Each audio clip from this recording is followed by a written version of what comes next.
as Reagan said, my name is Barbara Anderson, but around here I'm mostly known as Jude's mom. And I'm really, really excited to share our story and how Kids of Steel has touched our lives. Jude was, this is Jude right here. He was diagnosed with leukemia when he was 18 months old. And we went from being just a normal, happy family to experiencing everyone's worst nightmare overnight. Overall, the statistics on acute lymphoblastic leukemia have gone from a 0% survival rate in the 1940s and 50s to an 80 to 85% survival rate today. And I wanted to specifically mention that here because it's the work of groups like yours, people that support pediatric cancer funding, that have made that possible. And it's really, really important. The federal government, through their National Cancer Institute, only 4% of the funding goes to pediatric cancer research. And then a lot of big cancer charities, even though they put kids on their brochures, they don't actually give a lot to specific pediatric research funding.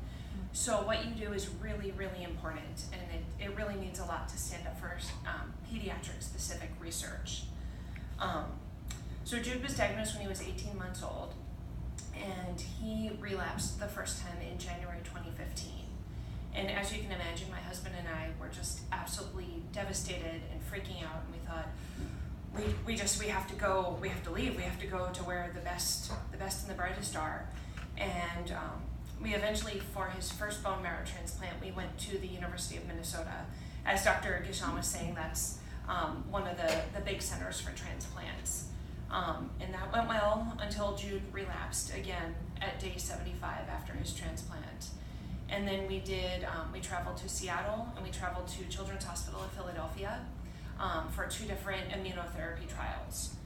And what we found over the past 2 years and 3 relapses is that really the best and the brightest are right here in our backyard. And we ended up coming back to Tucson, and it was the treatment that Jude's oncologist, Dr. Zhang, what she wanted to do all along, what got Jude back in remission. And we were able to go to transplant shortly after, and Dr. Katsanis is Jude's transplant doctor. So traveling all over the United States, and we came right back here, and Jude is now day plus 96 from his second bone marrow transplant, and he's doing great. I was trying to see, this one actually here, that was on his transplant day in November. And I wanted to talk a little bit about Jude's transplant. He had a type of transplant called a haploidentical transplant. And this is one of the specialties that Dr. Katsanis is working on. And this, in keeping with your theme of being a game changer, this truly is a game changer. One thing with transplants is that you have to have a match with your HLA typing. Don't ask me to explain what HLA stands for. It's just something in your body that determines how you can find a bone marrow match. And the rates of finding a perfect match in the bone marrow database is based on your ethnicity. And people who are Black, Hispanic, Asian, or Native American have a much, much lower chance of finding a perfect match. There's also people like Jude who has a genetic abnormality, and he had no perfect match in the entire 25 million person database. So what this means is that before, people would either go to transplant with a less than perfect match, which means a riskier transplant and more side effects, or they just wouldn't be able to go to transplant, and they would either die waiting for their perfect match. But with haploidentical transplants, that means that it's a half match. So it either comes from a parent or a sibling or a child. And I was actually Jude's bone marrow donor. And this is a game changer because it opens up the field and allows more people to find a match and go to transplant and get the cure that they need.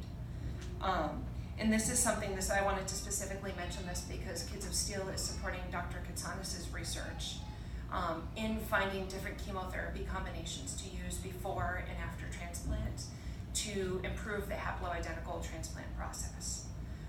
So that's really, really incredible, and it's one huge way that your donations have touched my family and have made this type of transplant possible for Jude. I also wanted to just mention about the service projects that you do and how they've impacted my family. Some of the days that we've been in clinic, we show up at 7 in the morning and we don't leave till 5 o'clock at night, and it's a long day. Also, a lot of times when kids are going through chemotherapy, they're on very high doses of steroids, which makes them want to eat everything under the sun. So having snacks in clinic is really, really important and really means a lot. And the Kids of Steel golf tournament is something that Jude just absolutely, it's one of the highlights of his year, I would say. We've gone 2 years in a row and he loves it. So on behalf of all the families, I just wanted to say thank you so much. What you're doing really makes a difference. You can see the face of a child that you have saved his life. So thank you very much.